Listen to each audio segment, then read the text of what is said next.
सरकार से ज्यादा महत्व होता है विपक्ष का। पर राजनीति में दुश्मनी का कोई कॉन्सेप्ट नहीं है। ये राजनीतिक पारी की जो आज मैंने शुरुआत की है उसका सिर्फ एकमात्र उद्देश्य है।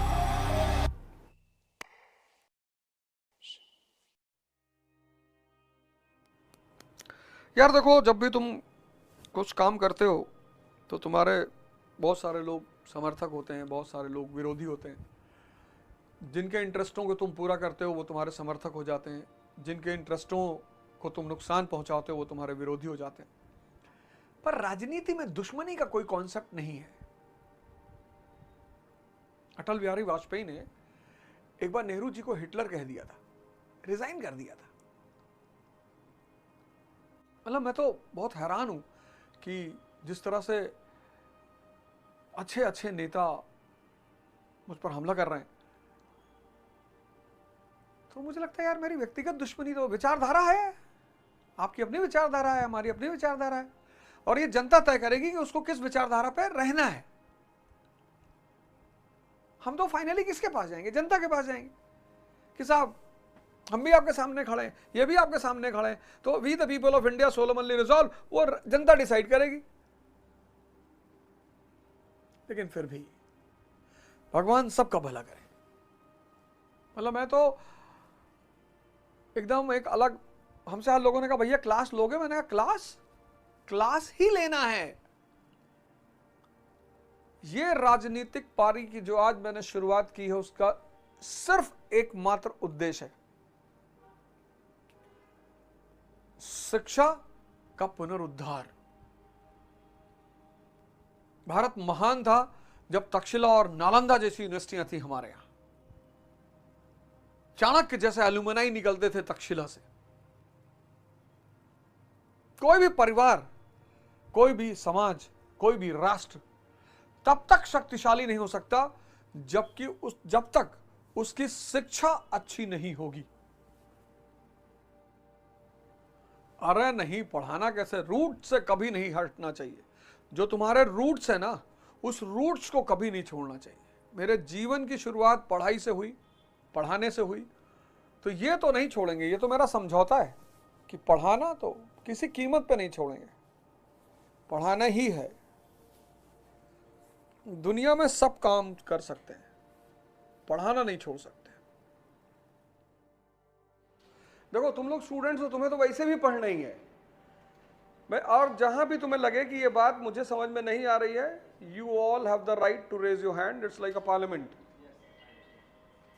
Ruling party, opposition. और पार्लियामेंट में दुश्मनी नहीं होती जैसा आज हमारा समाज समझता है। It's exchange of thoughts, simple. जिस देश की जनता ये समझ ले कि विरोधी दल का जो लीडर है, अपोजिशन का जो लीडर है, वो गवर्नमेंट का दुश्मन है, समझ लो democracy has died in that country. The most respect should be given to the leader of opposition. Who is the leader of the most important post of a country? Is the leader of opposition. He is a man who keeps the eye on the government. He is the man who guides the government. He is the man who informs the government that Mr. So and so, you are not working as per the parameter of the country, so we are here to oppose you. Here opposition does not mean enmity. But what is the psychological atmosphere of our country? Our country thinks that opposition means enmity. Rahul Gandhi is enemy of Narendra Modi. Not at all. If Mr. Modi wants to become the successful Prime Minister of this country, he has to respect Mr. Rahul Gandhi. Opposition is always a guiding line and a guiding light in democracy. पर अगर तुम बाहर देखो, people do personal attack on opposition leaders. I know whatever you are saying is wrong, but I will not oppose you because you have a right of expression. Voltaire कह रहा है, मुझे पता है तुम जो कह रहे हो वो गलत है, पर फिर भी मैं तुम्हारा अपोज नहीं करूंगा, विरोध नहीं करूंगा। क्यों नहीं करूंगा? क्योंकि मैं तुम्हारे बोलने की आजादी का सम्मान करता हूं। लेकिन बोलने की आजादी का मतलब यह नहीं होता कि आप किसी पर व्यक्तिगत हमला करें और गाली दें।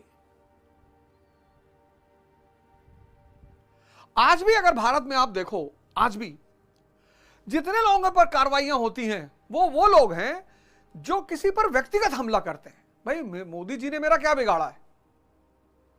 ना मेरी जमीन कब्जा किया, ना मेरा मकान कब्जा किया, मेरा कुछ बिगाड़ा है नहीं। अगर मैं उनकी नीतियों से असहमत हूं तो मैं उन नीतियों का विरोध करूंगा। व्यक्तिगत हमला, राहुल गांधी ने मेरा क्या बिगाड़ा है?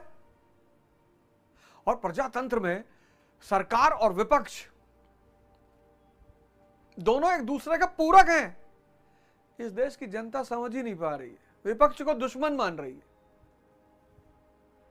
इस देश की जनता समझ ही नहीं पा रही, कह रही विपक्ष मतलब दुश्मन। सरकार से ज्यादा महत्व होता है विपक्ष का। डेमोक्रेसी में जो सबसे प्यारी चीज है वो है विपक्ष, अपोजिशन। यहां कोई किसी का दुश्मन है, लेकिन आप व्यक्तिगत हमला क्यों करोगे? आप सोनिया गांधी जी पर व्यक्तिगत हमला क्यों करोगे? ये बहुत गलत बात है। मतलब बहुत ही नीचता, किसी पर व्यक्तिगत हमला नहीं किया जा सकता।